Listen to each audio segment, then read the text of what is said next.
That was awesome. Just so good. Okay, perfect. So, my name is Sarah Byrd, and we're just going to start this morning with a meditation. So, if you'd like to find a comfortable position, and keep your feet on the ground, firmly planted, just take a moment to get settled, nice and comfortable, and take a couple deep breaths in and out. Close your eyes, just get centered. So with your feet on the ground, I want you to imagine that your feet have roots, and the roots are going down into the earth. Deep, long, buried in the earth, surrounded by the cool dirt. Connected right there from the bottom of your feet so that your feet are literally planted on the ground. Now feel the energy of the earth, Mother Earth. Feel the energy of nature coming through your roots, like your roots drinking water. This energy just filling up, coming through your feet, going into the veins, your blood veins, this powerful earth energy coming through your body, filling you up. Feel this energy pulsate throughout your body. Every limb, every organ, every atom of your being is filled with this energy of life, invigorating, beating through your body.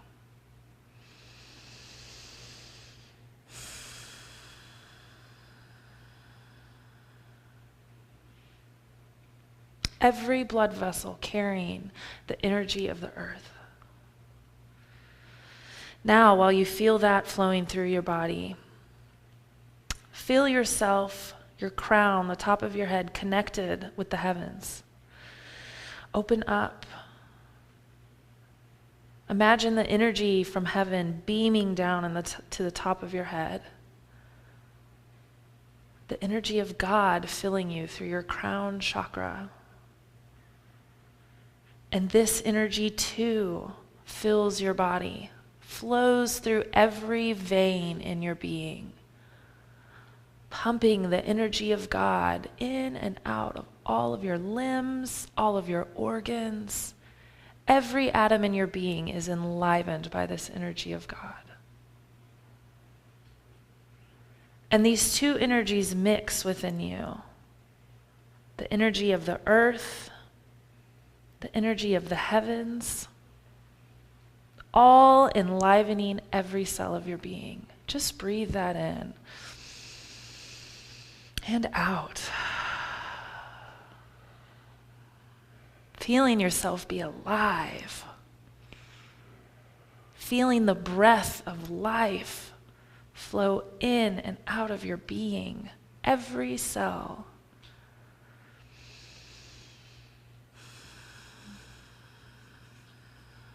If you get still enough, you can feel your heart beating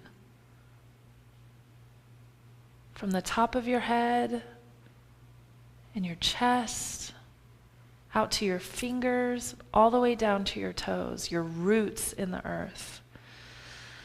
Life is beating through you.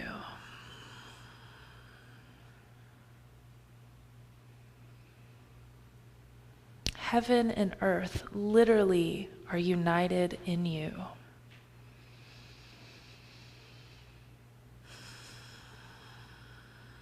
Take a few more deep breaths, feeling the energy of the earth, of God, of the heavens, thumping through your body.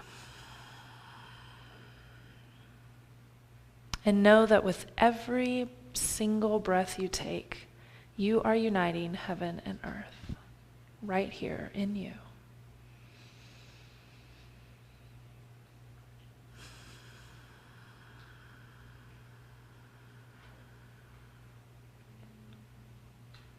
Now feel your fingers and toes coming back to life. Take a few moments to re-enter this space. Open your eyes when you're ready. Keeping that beat of life within you.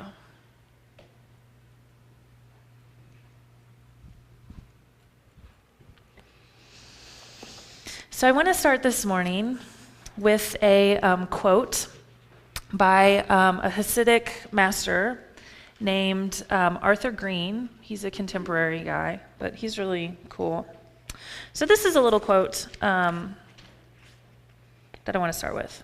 It says, "If prayer is pure and untainted, surely that holy breath that rises from your lips will join with the breath of heaven that is always flowing into you from above. Thus, that part of God which is within you is reunited with its source. See your prayer as arousing the letters through which heaven and earth and all living things were created. The letters are the life of all. When you pray through them, all creation joins with you in prayer. All that is around you can be uplifted. Even the songs of the passing bird may enter into such a prayer." I really like that quote because it talks about uniting the heaven and earth, that the Spirit of God within you is united with the Spirit of God in prayer. So today, I want to talk about the power of words. The title of this sermon is Sacred Words, Sacred Life. So in Unity, there's a lot of writings and teachings about word, so we're going to focus on that. So we all know the creation story. God created the world through the use of words. Genesis 1 tells us, "And God said, and so it was." God said, "Let there be light," and there was light. God saw the light. It was great. We love it. Okay. John, in the New Testament, also talks about the story of creation through the use of word. "In the beginning was the Word, and the Word was with God, and the Word was God. All things were made by him, and without him not anything was made." The Word was God. So they're talking about all of creation being made by God and all of creation being made by the Word. So I don't know about you, but my God is not some anthropomorphized, personified God. This, this guy up in the sky with the white beard and the robes and the sandals, sitting on a golden throne. That guy seems pretty cool, but to me, that's not my God. I don't relate with God as this dude up in heaven, sitting up on the clouds. God to me, my God is spirit, is life. The Fillmores talked about substance, this essence of life that permeates all things. So another part of the creation story with God creating the world goes like this. "In the beginning, God created the heaven and the earth." Yes, we got that. "And the earth was without form and void, and darkness was on the face of the deep. And the Spirit of God moved upon the face of the waters. And God said, 'Let there be light,' and there was light," yada, yada, yada. We got the earth. So we'll skip that part. But I love that moment in the creation story when it says God breathed the Spirit of life and moved across the face of the waters. A wind blew across the face of the waters is another translation of it. So when I think of God and I think of spirit as life, when I hear God created the world through the word, I think, okay, well, word can sometimes mean the spoken word, but word can also mean that spirit of life, the breath that we breathe. So I could get into this like linguistic tangent about vowels and consonants and breathing and breath and all of that, but it's kind of boring. I spent way too much time reading about it to prepare for this. I think it's fascinating, but I didn't want to bore you with it. But there is a connection between the breath that you breathe and the words that you speak. They are one and the same. In Unity, we talk about words in the sense of our intentions. So not just our words create our reality, our intentions, our thoughts, our beliefs, our words and our actions all create a reality. They're all tied together. So, in addition to the rest of the world, God created mankind, right? God created man in the image and likeness of him. So God is this creative force, this creative being, this essence of creation. And in the image and likeness of God, we too have that creative power, that creative potential. So we're creative beings, and I just wanted to read one part. I have lots of books today. So this is also from Genesis 1. And God said, "Let us make man in our image, after our likeness. And the Lord God formed man of the dust of the ground and breathed into his nostrils the breath of life. And man became a living soul." I think that's so beautiful. Again, it's that connection between the breath of life and creativity, creation. So our creative power is what, that creative energy, that breath of life, is what, again, connects the heavens and the earth. It connects that purely potential form, the form of, the abstract form in the world of imagination, brought down into the concrete form in the world of the physical, through our intentions, through our words. We are the creative beings that merge heaven and earth. So Emily Cady, another one of the forefathers, if you will, of unity, puts it very poignantly and very concisely. And she says this is in, I don't know, one of her books. God creates, I love her first sentence on this, God creates, simple as that. Because man was created in the image and likeness of God, he spiritually has like powers with God. He has the power of creating, of bringing into visible form that which before did not exist. As God created by the spoken word, so man can create by the spoken word. In fact, there is no other way to bring into existence the things that we want. Thought and the spoken word stand between the invisible and the visible. So she's put it really nicely, and I love that.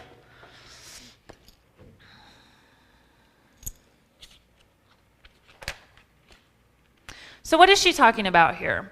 She's talking about the third and fourth unity principle. Some of you may be familiar. Third unity principle, law of mind action. This is the idea that our minds, the universal law, that our minds have some influence over our actions. There is a connection, a link between the experiences that we have, the thoughts that we have in our minds, and the physical world around us, the experience, the way we relate to the world around us. Fourth unity principle is all about affirmations and denials. So this is the idea that our affirmations, by stating statements of truth that we believe and hold true, will have an influence on our minds. It will have an influence on our hearts. By repeating it and letting these words sink into us, we can shift where we are in our mind and our heart, which in turn has an influence on our experiences and the way we relate with the world around us. So Matthew 7:7 tells us, "Ask and you shall receive. Seek and you shall find. Knock and the door will be open unto you." I love this because it's not ask and you may receive, you might get it. Seek and you might find, you shall. Ask and you shall receive. Seek and you shall find. It's such a powerful statement of faith that's in there. So Shantideva says it similarly. Oh, I didn't bring my book. Shantideva was a bodhisattva, so ancient Hindu, Indian texts. In the text, The Way of the Bodhisattva. And he put it like this: "Joyous, devoted thoughts yield abundant fruits of greater strength." Joyous and devoted thoughts, by staying in that place of the higher self, by keeping our mind and our thoughts focused on these affirmations of truth, focused on this connection with God, with the spirit of life, will yield forth abundant fruits of greater strength. So it's a simple statement, but I think it really relates with the way that we view affirmations in unity, influencing our minds. So what, you might ask yourself, what happens when I do ask, but then I don't get what I want? Because sometimes that happens, right? We ask, and we're like, where is it? Come on, God. And I always think, God is not Santa Claus, okay? It would be great if God was like Santa Claus, because we all like Santa Claus, but it doesn't just happen like that. So I was thinking about this.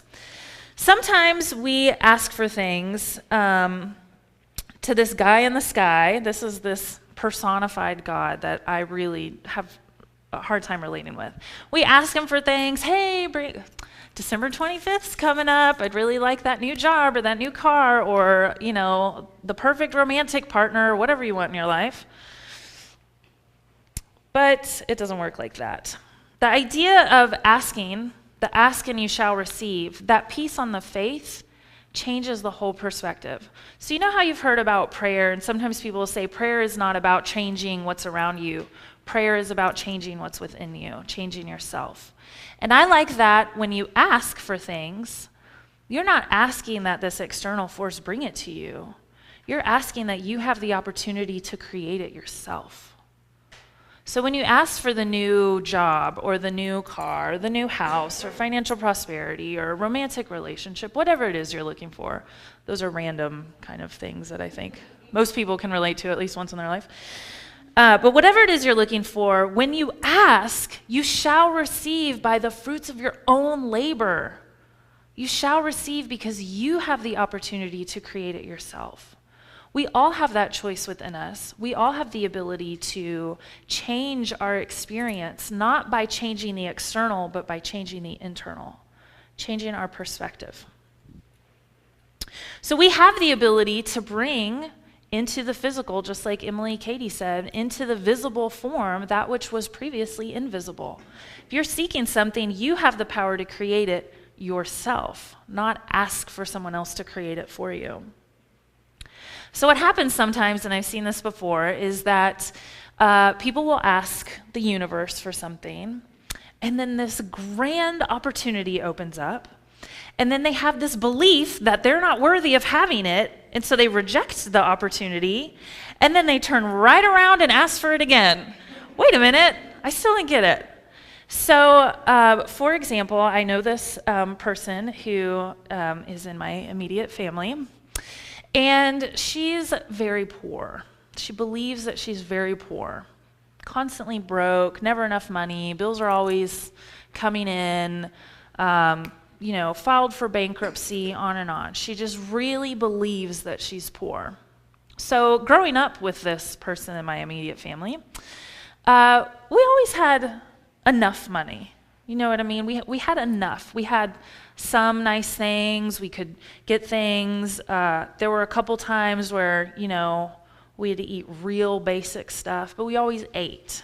I always went to school. We always had a roof over our head. But regardless of the amount of money that she actually has ever had, she still believes she's poor. So how does she live? What is her experience of being poor? No matter how much money she has, it doesn't matter. She will buy the worn, torn, stain-ridden clothes. She'll buy, a few years ago, she bought a brand new car. I mean, it was like brand new, the year that it was made kind of deal, and trashed it. Immediately, and since then has had a very young car, but it's trashed. Now, on the other hand, you can have the same person who has a car that's 15, 20 years old, but because they believe that they're prosperous, it's going to be well kept. I just wrecked my car last year. I was very sad about it. And it was 15 years old. Yeah, I got to buy a new car, which is great. But it was 15 years old, but I loved it. I took care of it. And it was far older than this other person's, but it wasn't trashed. See what I mean? You can be in that state of poverty. You can be in that state of wealth. And whatever you feel whatever you believe in your heart and think in your mind, that will be your experience. You create it based on your perspective. And that's true. I picked I picked more of a materialistic example, but that's going to be true for all things. You could think of someone who's maybe they're lonely, okay?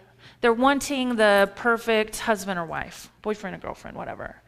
And they're just so absorbed with how alone that they are.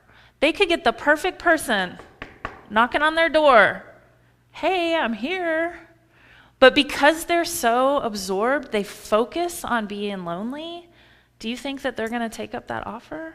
Even if they're with that person, even if they have a relationship with that person, they still will feel lonely because that's their experience. That's what they choose to focus on. Again, another arbitrary, somewhat materialistic example, but you can make it in the spiritual world as well. Okay, so our beliefs shape our reality. Our thoughts direct our experience. It's this whole pessimistic versus optimistic, an attitude of gratitude. Having a positive attitude versus a negative one. It will change your experience.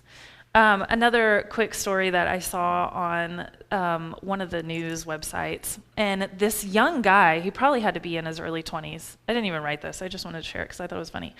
But this young guy who's like in his early 20s, he's going to have to get his left foot amputated. And I don't know, he has something. He's otherwise physically healthy, but he's going to have to get his foot cut off. I have no idea who this person is. It was a news story.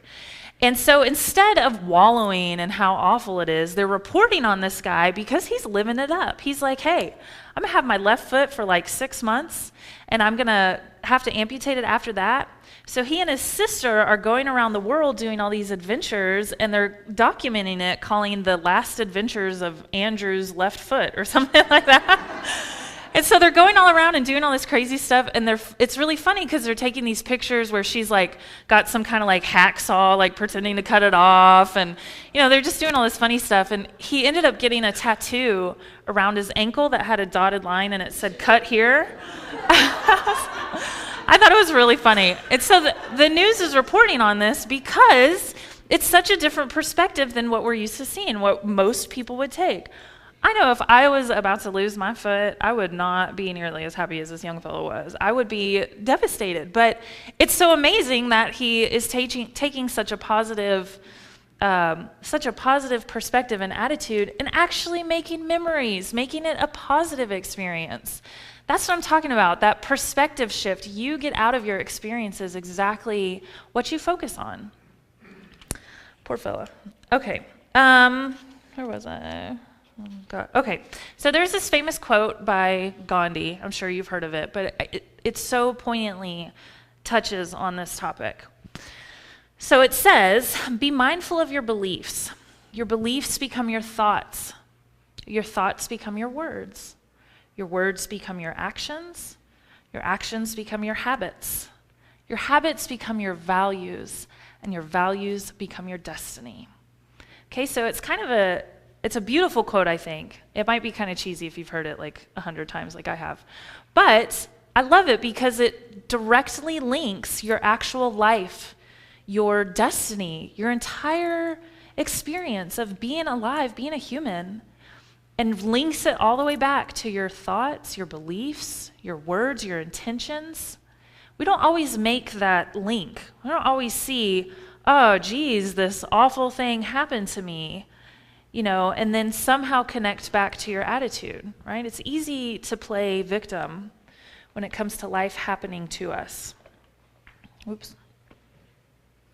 Okay, so the other thing unity teaches that I really wanted to touch on too is silence. So here I am talking about words, talking about manifesting through our affirmations. There's a lot of focus on speaking, on putting it out there.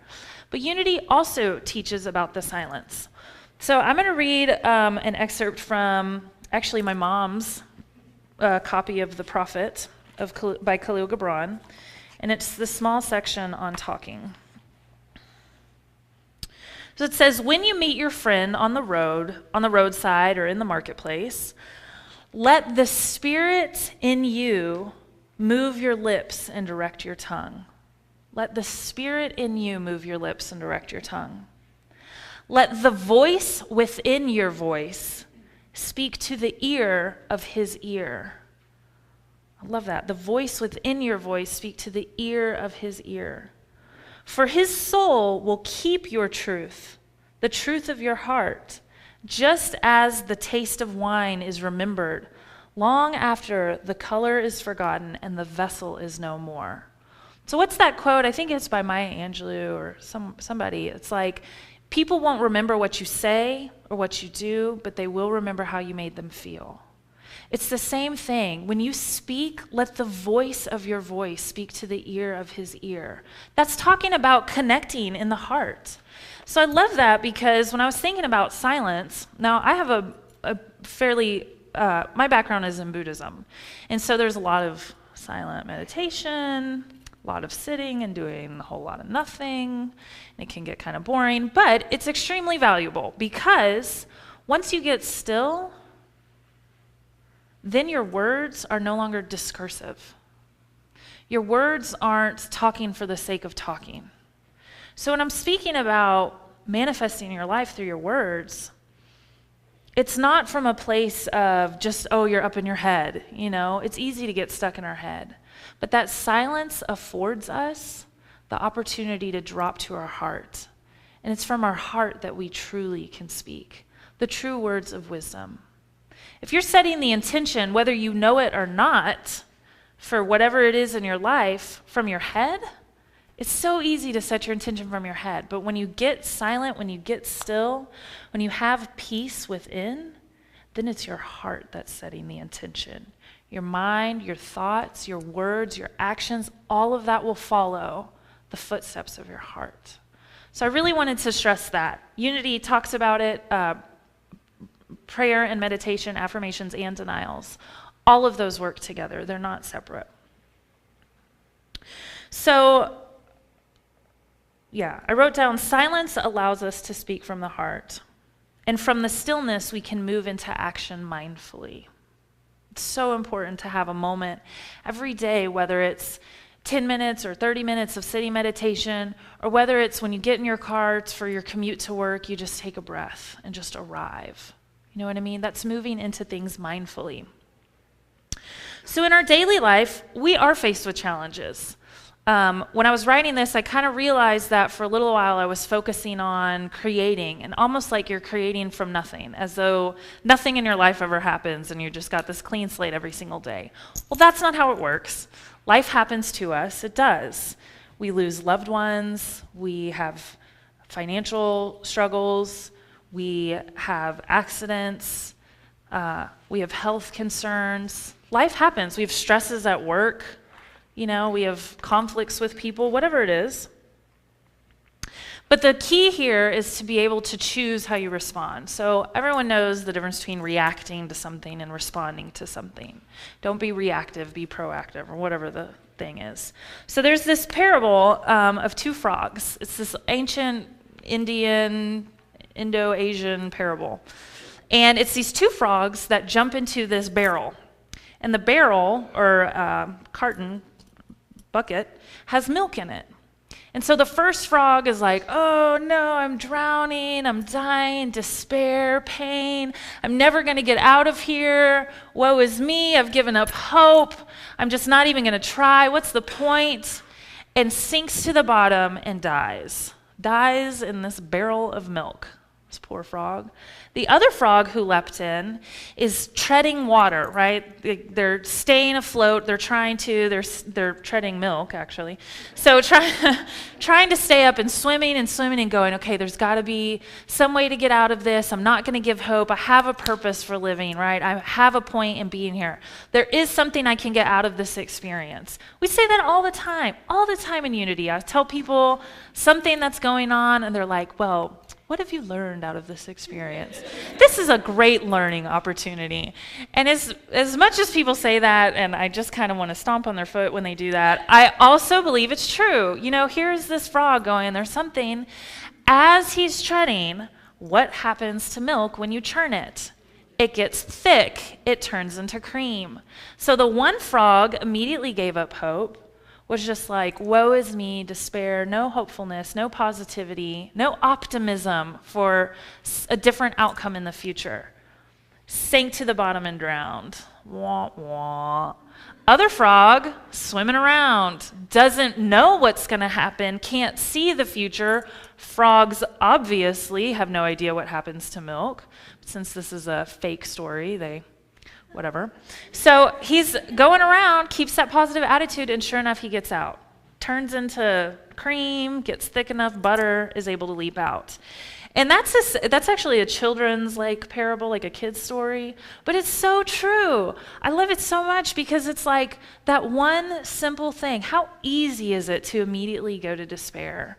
How easy is it to immediately just give up hope and to say, woe is me? Yes, we face challenging things. Yes, life does happen to us. But we get to choose what our perspective is. That divine unity between heaven and earth that lies within you, that is that divine power of choice that you hold. You have a spiritual responsibility to God, to spirit, to yourself, to humanity as the point in which heaven and earth unite, a spiritual responsibility to not be that frog that just sinks to the bottom. You have that divine choice. That was a sacred gift that we were all given. Free will, a sacred gift of free will. We have a divine responsibility to be positive in our daily lives, to meet these challenges and face the life that does happen to us with positivity and hope.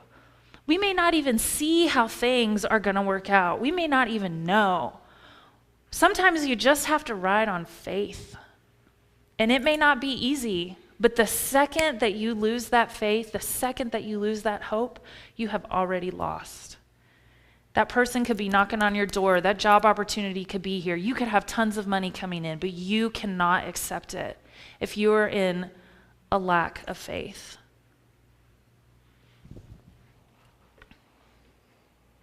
Okay, so I want to leave you with this. Remember that your words have power. Remember that your thoughts create your life. See that link there. You can have a negative or a positive experience. You can drown. You can jump out. It is up to you. You have the choice. There was a sermon that I saw here about a year and a half ago. Janet Ellis spoke here. And I was sitting in the back over there. I remember where I was sitting, right by the door. And I've known Janet for a long time. She was a YOU sponsor when I was a teenager. She's known me since I was 14. And she got up here and was going on and on about whatever she was talking about. And I don't remember the whole sermon verbatim. But she was talking, and she said this statement that she uses. She's like a life coach or something. She used a statement that says, I choose to be around people who celebrate me, not tolerate me. And for the first time, I thought to myself, wait a minute, I have choice about who I get to be around? I was like, what? I can pick all of the people that are in my life? Never had dawned on me in my entire life, never had dawned on me that I pick who I spend time with. Whoa. So from that point, that someone giving me that choice and expressing it to me gave me freedom. And then it was like, oh yeah, I'm going to choose the people who celebrate me, not tolerate me. At that time in my life, I am not even exaggerating, guys. A year and a half ago, 90% of the people in my life barely tolerated me. Barely tolerated me. At best. 90% of the people in my life. It was a sad, sad realization.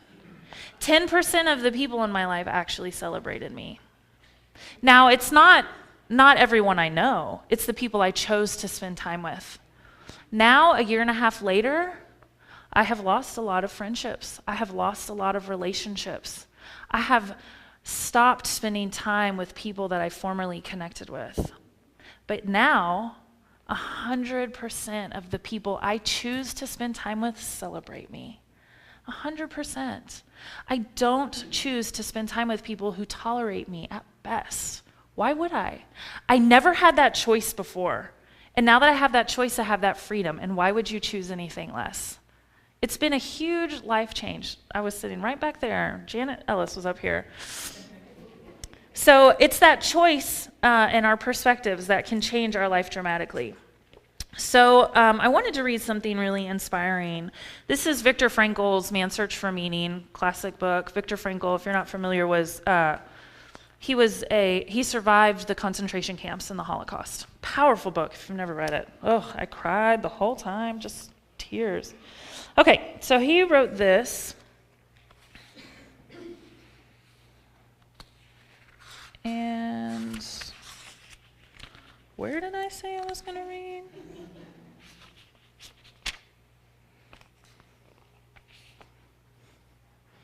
Okay. I underlined all my other ones, but this one I didn't. Okay, here he goes. I speak of tragic optimism. This was really inspiring to me. I read this last night, and I was like, whoa. I speak of tragic optimism. That is, an optimism in the face of tragedy. Homeboy just survived the concentration camps, and he's writing this, okay? There is no greater tragedy that one could face than living through the concentration camps. I always think, man, if he can have a positive attitude with that, I can have a positive attitude when something little happens in my life. Puts it in perspective. I speak of a tragic optimism, that is, an optimism in the face of tragedy, and in the view of human potential, which at its best allows for these three things: turning suffering into human achievement and accomplishment. Right? Look at that perspective. Turning suffering, it is guaranteed to happen. The Buddhists, they say it is guaranteed that in your human experience, you will experience suffering. It's the nature of being alive. Whether it's internal pain, physical pain, whatever it is, everyone experiences suffering. Taking that and using it as a means for achievement, for overcoming, what a beautiful potential we have that sometimes we miss. Number 2, human potential at its highest allows for these three things. 1, 2, deriving from guilt the opportunity to change oneself for the better. Deriving from guilt the opportunity to change oneself for the better. Now, I'm not going to sit here and tell you, I wasn't raised in a very fundamental Christian environment. I was raised in unity for the most part.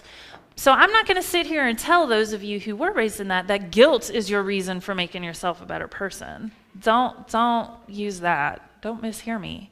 But I love that he says that guilt is the opportunity to change yourself for the better. Whatever your reason is, you have the opportunity to change yourself for the better. To look, even in the face of adversity, even in the face of discomfort, even in the face of challenges, when life happens to us, which it will, that you use that as an opportunity to better yourself. That's going back to that idea that we don't pray to change the circumstances around us. We pray to change our internal state. And number 3, deriving from life's transitoriness an incentive to take responsible action. Okay, now this is somewhat archaic language because, well, yeah. Deriving from life's transitoriness, meaning the changes that happen in life. I keep saying life happens to us.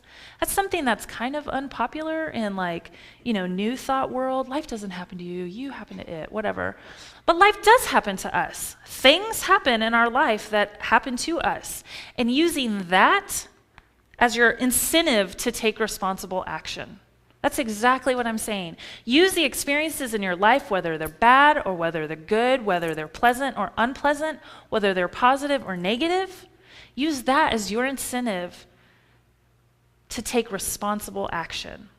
It's just a different way of speaking to that spiritual responsibility that we have as the creatures, the beings that unite heaven and earth.